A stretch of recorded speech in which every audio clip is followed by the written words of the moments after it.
hello to the Play is the Thing. And I have Elena with me, Prohaska Glinn. I said it right. You did it. You got it. And you thought I couldn't do it. It's so long, and you know, I guess I could shorten it, but no, you know, don't. You get to be a certain age, and you say, "Why? Let them be challenged." Yes.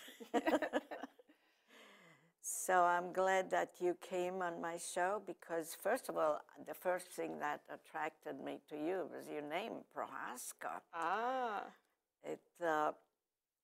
When I was little, I went to school. One of the teachers' name was Mrs. Prohaska. Yeah, and you know, my father was born in Yugoslavia, but it's a common Czech name. It's a common Austrian name. Yeah, I'm from Hungary. Yeah. And you know what it means in no, I don't. Croatian, it means to take a little walk. Really? Yeah. You know, like pro probably has a similar meaning to promenade. You know, it's pro means little walk. A little walk, like meander. Yes, that's right. Yeah, that's great. My ear always perks up and something familiar. That's good. So you are the founding father. Oops, founding mother. Yes, exactly. The founding mother of Studio Playhouse. Well, I'm one of the founding mothers, but our spiritual and creative and our real leader is Anita Sorrell. Yes. And at first we were all women on the advisory committee. And I said, well, let's call ourselves the founding mothers, but I didn't get anywhere with that. No. Nobody liked that. Nobody appreciated my humor. You called it the founding fathers. The founders. The founders of the advisory council of the Studio Playhouse, which is housed right here at LTV. And this is the second year, right? Yes, second year, and we'll be auditioning for the musical, the spring musical. We start auditions in April 3rd and 4th, and we have many parts to fill. So if they go to our website, Studio Playhouse, they can peruse that and decide. And a lot of people would like to play hillbillies. Yeah, hillbillies are Our little town used to have more people that were a little bit hillbilly, but now everybody's so chic and smart that. Well, that's why they would like to change to act differently what they really are. That's called really acting. Really acting. That's right. Yeah. Yes. So we have lots of people that would like to play Mammy Yoakum. Yes. And then there's Pappy Yoakum and Little Abner himself, of course. There's Daisy Mae Scraggs, and not to forget Jubilation T. Conepone. Wow. And then of course the community is Dog Patch. So we need to get those Dog Patch types out of the woodwork. So how long does it take to get a show like that together? Well, we'll start probably the 8th of April, and the show will be up June 7th, 8th, and 9th. So it really takes at least 8 weeks. 8 you weeks. Know, the more time you have, the better. I know, but the rehearsals they start just a little bit, and then close to the opening, then it's every day. Every day, every evening. Yeah, but in the beginning, it's just once or twice a week. Well, yes, I guess we'll do 3 times a week for the first few weeks, and then yes, as you say, pretty much every night. Yes, and then somebody does the costumes, because on this show you're going to need a lot of costumes. Yes, we'll all chip in. Anita is very good with costumes. She used to be she still is actually at the Ross School, and she's a gifted seamstress, dressmaker. Yeah. Yeah. She can make a costume out of scraps, you know. Really. And then the other person that will help us is Lee Michael, who played the lead in Destry. She's a really good seamstress, so we'll be all right for that. Right, and you need backstage help? Backstage help. We need help with sets. We have wonderful Richard Keyes, who is the husband of Anita Sorrell, but you know, we need all the help and we her can son get. is also. Yeah, everybody. It's a family outfit, you know. Yeah. In fact, that's what we hope for, is that when we have, if we cast a mother or a father, we hope that the children will participate as well. And you know, we need some people, some young people for our community, a dog patch. So I'm curious, where did you get the taste for the theater? Well, you know, I was born in Amagansett. Oh, a stone throw away from here. Yeah, my father and mother moved out here the year I was born. Uh-huh. And when I was fairly young, I started doing community theater as a, you know, as a total amateur. And when I was about 12, 13, I got involved with a local community, with a community group called the Village Vanities. And I don't know how many people out there remember the Village Vanities, but we just thought we were wonderful. I'm sure you were. We did. We thought we were wonderful, and there was a cast of, you know, probably 100 people in each show. That's a lot. Yeah, and we did precision dance routines and comic skits, and one year we did the Gershwins, tribute to the Gershwins, and we did Hammerstein. We covered the bases, and so this was when you were in your teens. Yes, you say? yeah, early teens, until I was about 17. Then I thought I'd take it seriously and tried my hand at acting in Manhattan. You were. But I think I prefer the community theater aspect than to really pounding the pavement to make money in the theater. Yes. I mean, I really do. I think that you can get, I think it's as satisfying to be in community theater as it is to be on a Broadway or off-Broadway stage. Well, that's much, I would say it's harder and it's more serious, and that's a job itself, and then this is fun, more or less. This is more fun for me. And you could call your own shots. Yeah. Right. So I know I got involved in the art business fairly early on. Do you have any siblings? Yeah, I have a brother, and he was, although he was born in New York, he was raised out here as well. And is he also an actor? No, he's not an actor. He writes fairly well, but he's in Florida now. Oh. So we let him come up about once a year. He comes up once a year and makes sure that everybody remembers him, you know. And your mom and dad, they were in the theater, or they just like to go to the theater? Well, both were artists, but my mother had been in silent movies. Wow. Yeah, and she was pretty good. And then she became, when she was about 19, she became a runner-up for Miss America. Yeah, and she was also, do you remember a shoe line called Tom McCann? Of course. She was Anne McCann. Oh. And she went around the country representing Tom McCann and Anne McCann, specifically Anne McCann line of shoes. Wow. And isn't that still around? I think Tom McCann might still be around. Yeah. Yeah. Gee, that's so interesting. But she was quite successful as a model as well. So John Robert Powers model in the old days. Oh, I remember that. Yeah. Yes. And then she even ran the agency for a short time.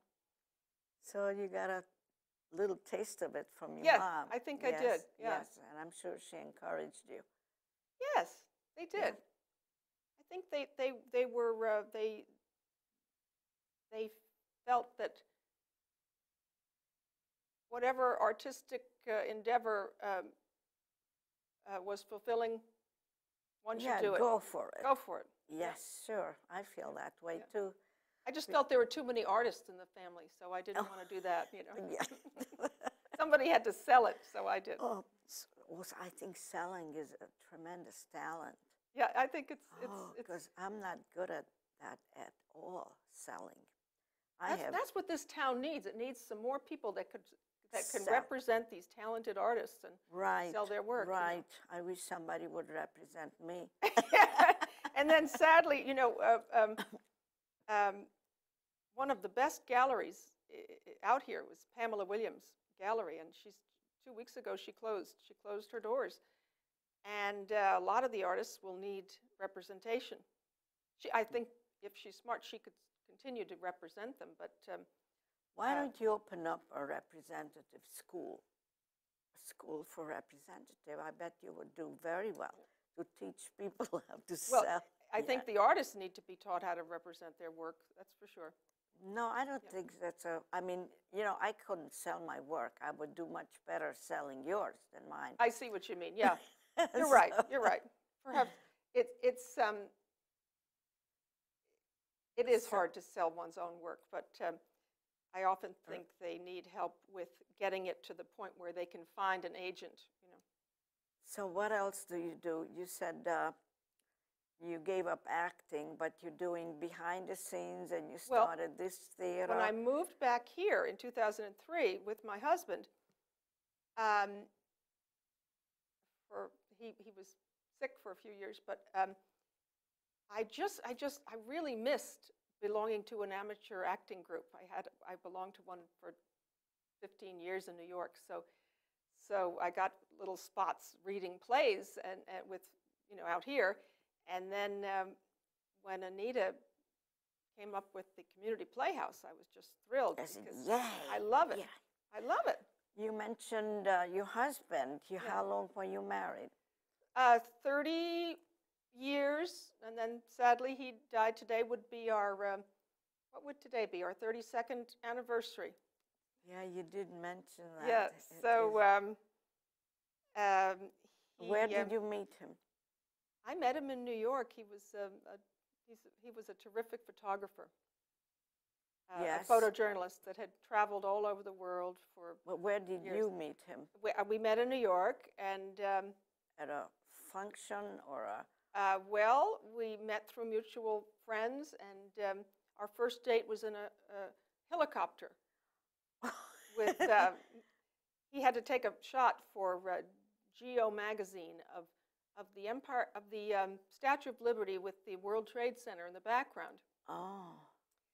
So he called me back after he had set up a date for dinner, and he said, "Would you mind would you like to go with me to take this photograph of the sunset with the Statue of Liberty and the World Trade?" And I said, "Well, sure. I don't want to be left out of that." So we went, and it was a magical first date.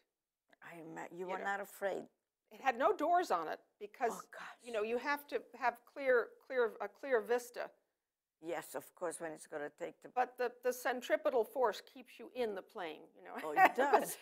But I took pictures of him taking pictures of the World Trade and of the Statue of Liberty, and just when the light got interesting, I ran out of film. Oh. But we were just as soon as we got down to the heliport and the rotors stopped making all that noise, I pulled on his sleeve and I said, "What do you do for a second date?" Oh. So for second date, he cooked me the most incredible dinner. He did. So he was very talented. He was a photographer and a very good cook. And our son, who is now 29, is a chef in New York, and he learned his love of cooking from Bert. Mm-hmm. And what's your son's name? His name is Sam Glinn, and he's got he's a partner in one restaurant in Williamsburg called Post Office, but they're opening a second one in a few months, and that will be called Hank's. And Post Office is named for Charles Bukowski, the writer, and Hank was Charles Bukowski's nickname. Oh my! So they have the two. It's kind of very good bar food, and with an American slant. So that's where you go with your friends when you go. Well, when I get into Manhattan, yes. Yeah, but then I go over to Brooklyn, to Williamsburg, and you've got to have a passport to go to Williamsburg because everyone is under 30. So when I go there, and Really? I feel like the oldest person there, but it helps me feel I think younger. my grandson lives in Williamsburg. Everybody's young. Yes. Yeah. So I recommend going to Williamsburg. I love it. So did you go on many trips with your husband when he went on assignments? Yes, we did. Yes, we did. I was so fortunate. We, for our honeymoon in '81, we went to China. And China was so different then than it is now. Apparently, it's changed more than any other place in the world. I mean, it was so primitive. We went to Beijing and Shanghai, and we went up the river to little fishing villages that were in those wonderful mountains in Guilin. The mountains Well, I heard about vertical. them. I was never there myself. The mountains are amazing there. They just rise up out of the rice paddies, and we spent almost a month there, and in China, and then went to Japan. But he had traveled. He traveled so much. And Elena, did you go back to China? Well, so you could tell the difference because I can see. I mean, just everyone I know has been back to China in the past 10 years, and when I was there with my husband, it was Beijing itself was all very gray and brown and dusty. You know, the people only wore their dark navy or their gray uniforms. Mm-hmm. That doesn't exist anymore. No. Everyone's in color. So it's like going from black and white to color. And bright lights. Bright lights. Yes. Beijing's Main Street was just like it was like a western town with the dust flying. You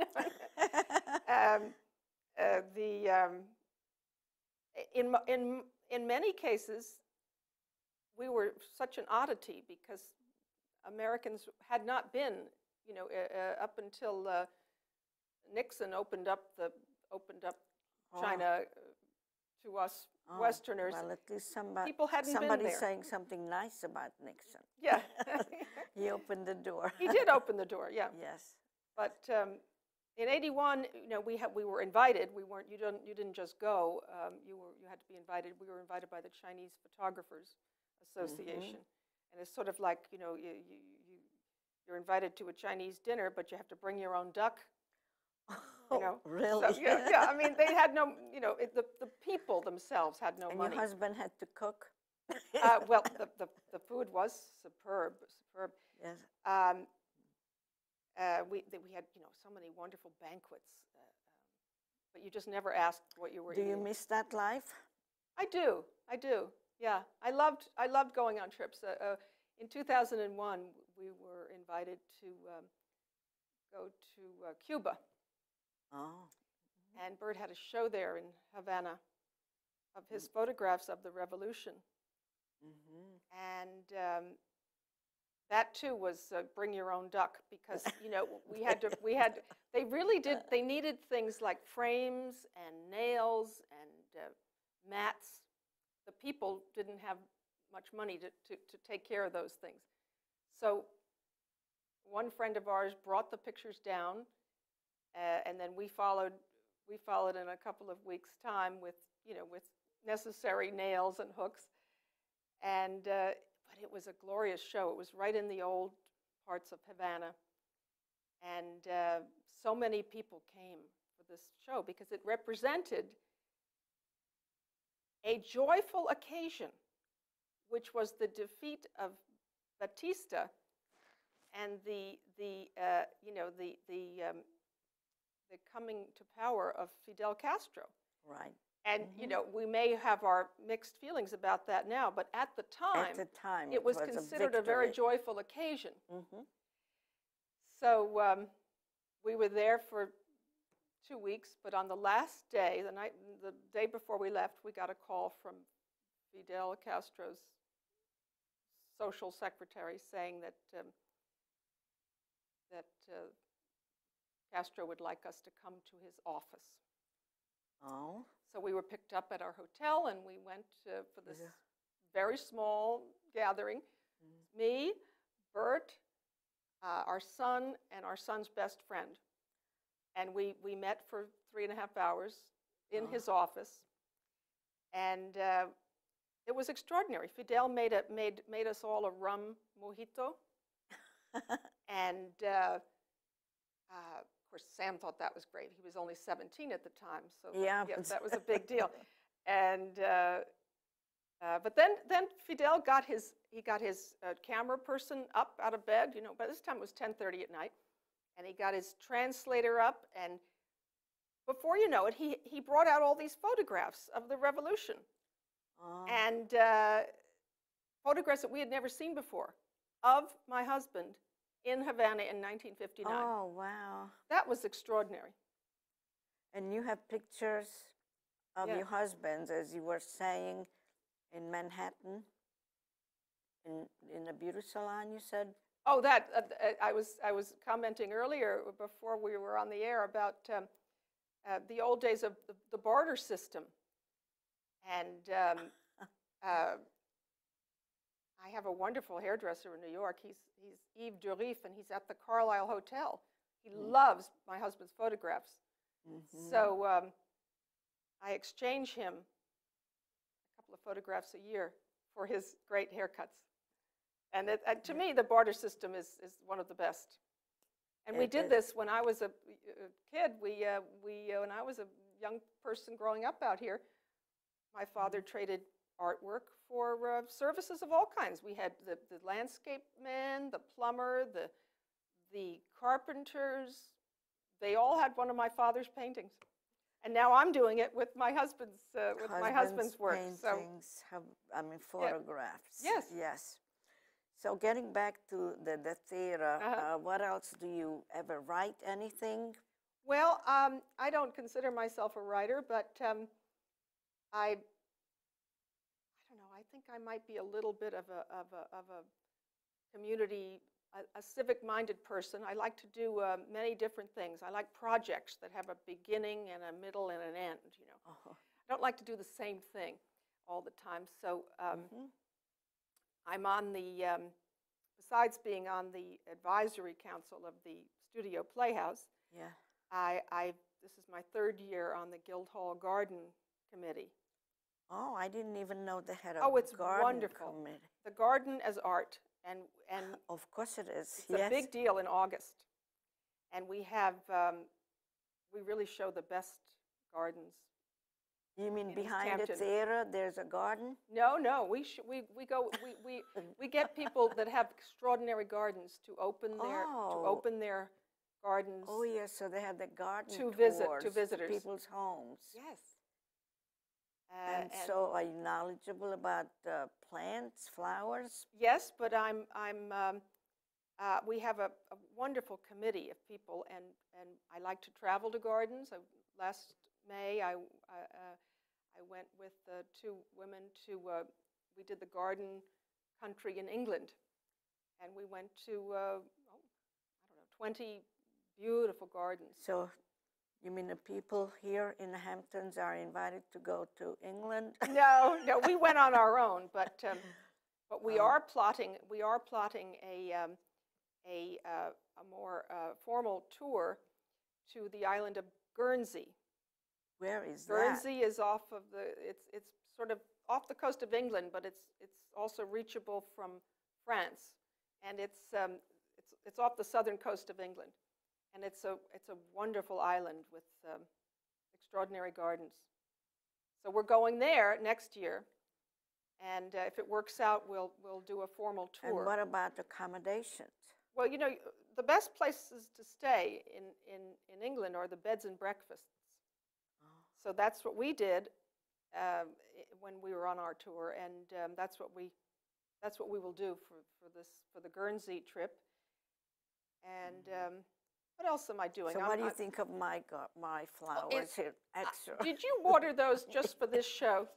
Yes, I do that. They're really great. I was, I almost plucked the first daffodils because even though it's only March, what is this, March 14th, yes, we have daffodils in the springs. Right, I see it, they're coming up. Yes, and I arranged it also. Very nice, Judy. So one thing I wanted to tell you, another thing I do is I put together art shows, and I do this for love. I do this So just one more time, the auditions for Little Abner oh, yes. is... the auditions for Little Abner are April 3rd and 4th, right here at LTV on Industrial Road in Waynscott, and they'll be from 6 until 8 p.m. Bring some sheet music with a song you know. We don't want a cappella singing. We will have an accompanist that night to play your favorite tune that you could sing for us. We need, not only do we need actors, singers, dancers, and people behind the sets, techies, we need people to help with costumes, and we need people to help with props. So, and we will have many parts for younger actors. So go to the website. This is a community theater, and when it's being produced, the seats are not very expensive. No, I think our tickets are $15.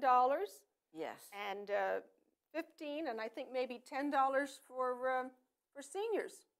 It's really a bargain. It is. Yeah. And everybody's working so hard, and you do a great job. Well, your son was wonderful. He was in the same playwright's work that I was in. Yes. And I hope he'll try out for this. Yes, he will. Good. Well, thank you so much, Elena. I had a wonderful time chatting with you. Thank you. And hopefully we'll work together again. As I told you, I gave my script to Anita, actually, who said he gave it to Elena. Anita said she will give it to you. Good. I remember one of your plays from our playwrights workshop. Terrific play. Yes. A lot of dancing and singing. Yeah. Yes. Yeah. Right. Thank you, Boy, Judy. that's where we met, actually. Yes, at the playwrights workshop. Yes. Yes. Well, that's what happens. It's called, you keep meeting that's what happens in a small community. Yeah. You run into people, even on the subway, right? It's all connected, Judy. Yeah. Like Dan Ratina keeps writing a column about the subway in the Hamptons. Oh, I know. Is that funny?